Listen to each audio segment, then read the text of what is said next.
En esta cápsula vamos a revisar algunas de las cosas que tú tenías que hacer en la tarea que te dejamos para la sesión asincrónica y que debía trabajarse con un documento en que se consideraba al sustantivo y al pronombre, pero en el que trabajamos solo el sustantivo, y que en términos muy concretos, ¿cierto? Se esquematiza lo que tú viste en el texto con el que trabajamos, se esquematiza de esta manera.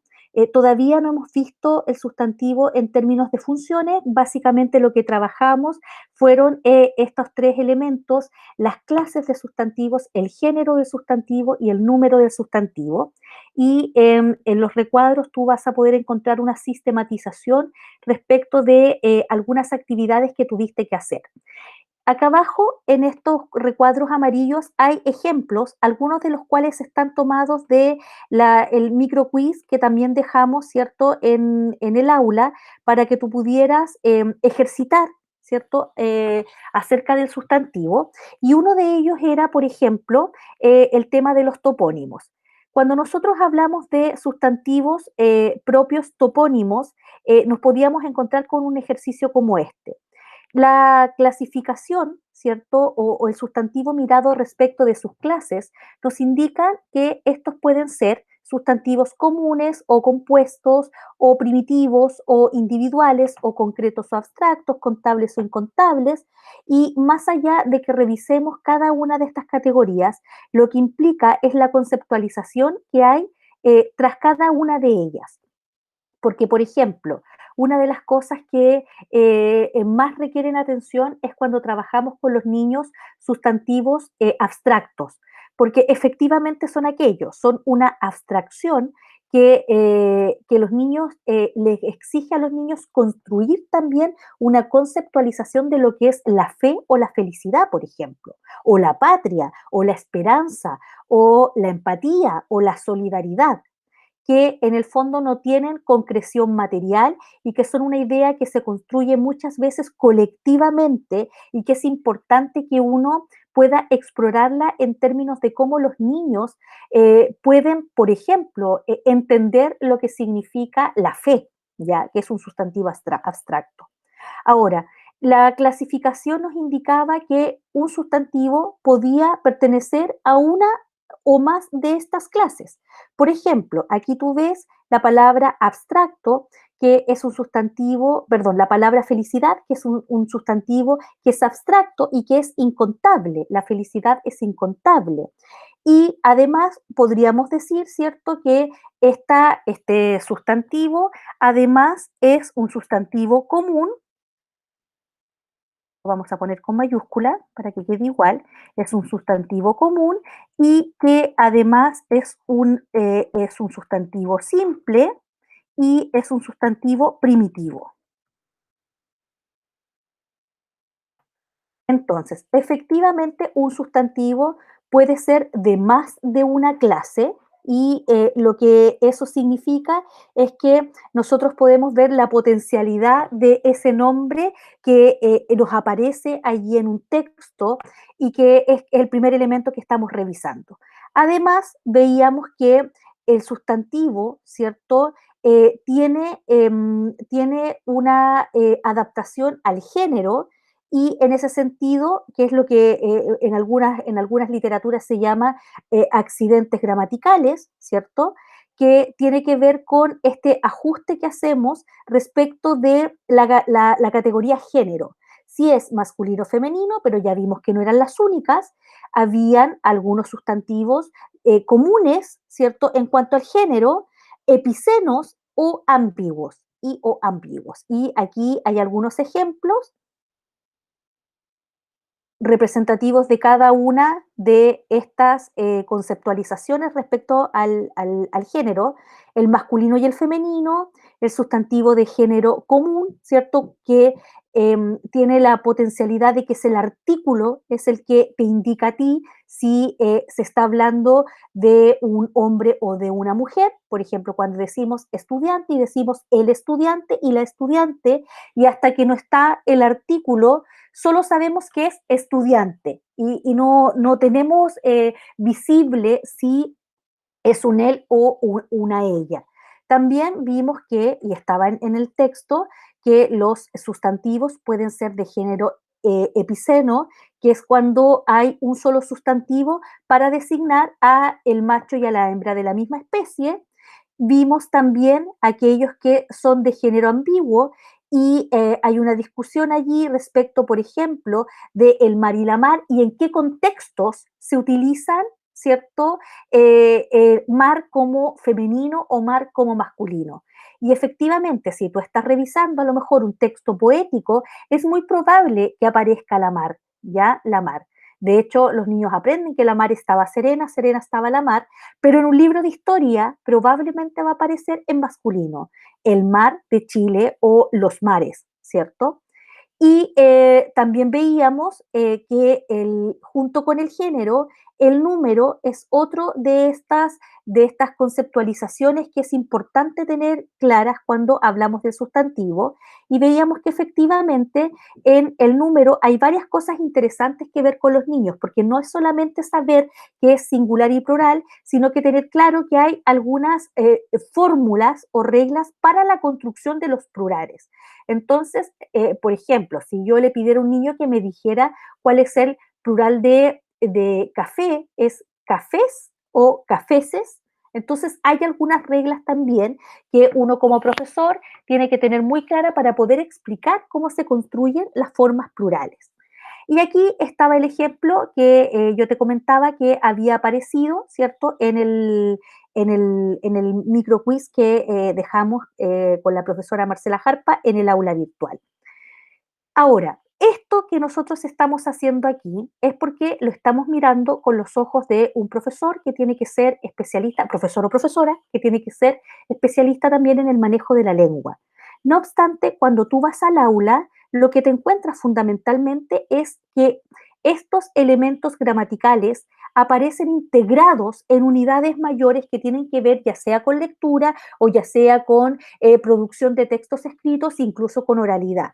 ¿Por qué? Porque el currículum escolar lo que indica es que nosotros debemos trabajar en contexto. Y por eso es que te hemos dejado este material, porque en este material, si bien hay una especificación de que se van a trabajar los sustantivos y los pronombres, estos siempre aparecen posteriores a una lectura, a el fragmento de un texto literario que les va a dar el contexto a los ejercicios que aparecen, ¿cierto?, a continuación y que son algunos de los que te dimos para que tú trabajaras. Y eso es porque lo que queríamos evidenciar es que los objetivos de aprendizaje que se trabajan en educación básica y que refieren a gramática están puestos justamente en la potencialidad que tienen como en la producción de textos escritos. Si tú te fijas, lo voy a agrandar para que lo veamos mejor, tanto en cuarto como en quinto o en sexto, los objetivos de aprendizaje sí efectivamente indican que nosotros tenemos que comprender la función de, por ejemplo, los artículos, los sustantivos y los adjetivos, o, por ejemplo, ¿cierto? La de los adverbios, o debemos saber conjugar y utilizar tanto verbos regulares conjugados como los participios irregulares, pero todos en estos cuatro objetivos que están acá, hay una finalidad última que no es conocer el sustantivo por conocer el sustantivo y hacer grandes listados clasificándolos de acuerdo a su naturaleza, sino que están en función de enriquecer, precisar las producciones. Y eso es algo que el profesor de educación básica que hace la asignatura de lenguaje tiene que tener muy presente porque no estamos trabajando desde una perspectiva normativa, sino que estamos trabajando desde la gramática, ¿cierto?, puesta al servicio de las otras habilidades. Y este ejercicio que nosotros te dejamos acá con este texto o este conjunto de ejercicios, si bien, ¿cierto? Están muchos de ellos, lo que hacen es que tú puedas reflexionar acerca del número y el género y la clase de sustantivo, siempre están pensados a partir de una lectura. Ahora, este es un tipo de documento que si bien parece un texto escolar, porque también tiene observaciones de vocabulario, es un ejercicio que está pensado no necesariamente como tú vas a encontrar los textos escolares con los que trabajas en el colegio, donde probablemente vas a encontrar un par de actividades referidas a estos objetivos de aprendizaje y no lo vas a encontrar como tema, es decir, no vas a encontrar una unidad que se llame sustantivos y pronombres, y este es un ejercicio que está pensado para que tú veas efectivamente la definición, la clasificación, los ejemplos, pero en los textos escolares con los que vas a trabajar no aparece planteado así. No obstante, la funcionalidad de este texto que te hemos dejado está pensada en que tú puedas acceder a definiciones muy didácticas, por cierto, y a ejercicios. Y esos ejercicios son los que nosotros te pedimos, que te indicamos algunos que tú tenías que realizar. Por ejemplo, este, donde lo que tenías que hacer era formar sustantivos, porque ninguno de los que estaba aquí era un sustantivo, formar sustantivos a partir de otras categorías gramaticales, por ejemplo, a partir de verbos. Entonces, la idea era que tú pudieras decir, por ejemplo, qué verbos yo puedo formar a partir de, o sea, perdón, qué sustantivos puedo formar a partir del verbo comer, y entonces tú podías tener comida e incluso podías tener comilona. Lo mismo podías tomar, ¿cierto? Eh, Perezoso, que es un adjetivo, y podías transformarlo en un sustantivo, que es pereza. Podías tomar, ¿cierto? Este otro, que es sudar, y podías transformarlo en sudor, ¿ya? Entonces, efectivamente lo que tenías que hacer aquí era ver qué sustantivos es posible, ¿cierto? Elaborar a partir de estos otros elementos gramaticales que te estábamos allí dejando, o que el texto te estaba dejando. Y esto tenía que ver, estaba súper ligado a esta primera conceptualización, que son las clases de sustantivos y que estaban allí con sus definiciones y con sus ejemplos, y aquí estaba lo que yo te señalaba que lo incorporamos en el micro quiz, es decir, efectivamente hay sustantivos propios, pero hay algunos que refieren a lugares y otros que refieren a personas. En ambos casos, ¿cierto? Lo que tú aprovechas la coyuntura para trabajar alguna regla ortográfica, como es el uso de mayúscula en nombres propios.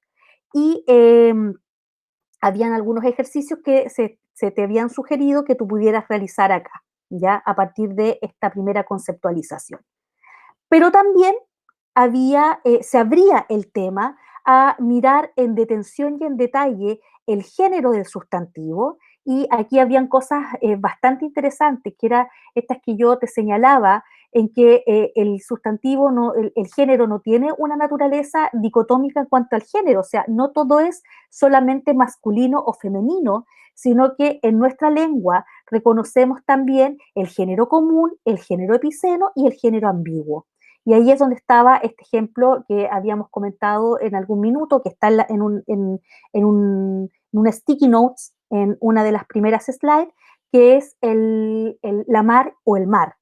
¿Ya? ¿En qué circunstancias tú desambiguas el uso del el género del sustantivo mar, cuando efectivamente es el contexto el que te dice por qué está usado de una u otra forma?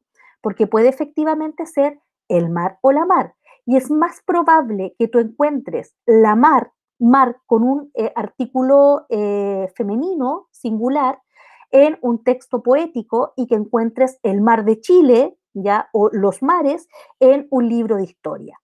Y habían aquí algunas cosas interesantes que te invitamos a que revises, por ejemplo, el tema del género epiceno, ¿cierto? Que está muy ligado a nombres de animales, o el género común, que tiene que ver también con aquellas palabras que solo se desambiguan cuando tienen un artículo. Por ejemplo, cuando yo te digo estudiante, hasta ahí tú no sabes si es masculino o femenino, si es un hombre o una mujer, un él o un ella. Pero cuando yo te digo la estudiante o el estudiante, es cuando efectivamente, ¿cierto?, tú logras obtener información acerca del género. Y respecto al número, también está allí puesto, ¿cierto? Más que tú entiendas que hay singular o plural, que eso probablemente ya lo sabes o debieras saberlo, es cómo se construyen los plurales. Y aquí es interesante que tú vayas viendo, por ejemplo, que hay algunas reglas que se utilizan y que nosotros tenemos que em, a partir de una propuesta didáctica, trabajarla también con los estudiantes, ¿ya? Y habían aquí varios ejercicios en esta línea. Tú tenías que hacer este, por ejemplo, este de acá, ¿cierto? Que era el número 22, en que tenías que construir los plurales de estas, acá estaba la instrucción, estos sustantivos solo admiten solo el singular, solo el plural o el singular o en plural. Tenías que ver cuáles de ellos solo admitían el uno o muchos, singular o plural, o ambos. Y había, por ejemplo, acá algunas como caos, que es una palabra, ¿cierto? En que si tú empiezas a pensar si hay un plural de esa palabra, que sería algo así como caoses, te das cuenta que no es posible hacer el plural, que el concepto caos ya implica, ¿cierto? Esta sensación de que no es ni único ni es múltiple, sino que es simplemente en la palabra está semantizado, que es una situación que no es posible ponerla ni en plural ni en singular. Y eso era lo que estaba considerado. En esta última diapositiva que está en blanco, lo que tú debieras hacer es proyectar el ejercicio que hicimos y lo más importante es que puedas revisar este material que te hemos dejado y que está pensado justamente en proporcionarte definiciones y ejemplos y luego mucha ejercitación, porque recuerda que para que tú puedas enseñar esto en el aula, lo que necesitas es tener absoluta claridad de esto que está aquí en esta primera página y que tiene que ver con el entendimiento de lo que significa una parte variable de la oración, es decir, una parte que sufre, ¿cierto?, estas adecuaciones y que son súper importantes de trabajar en determinados momentos porque, por ejemplo, van a proporcionarle al estudiante el acceso a algo que incluso en personas adultas suele verse afectado, que es la concordancia género-número.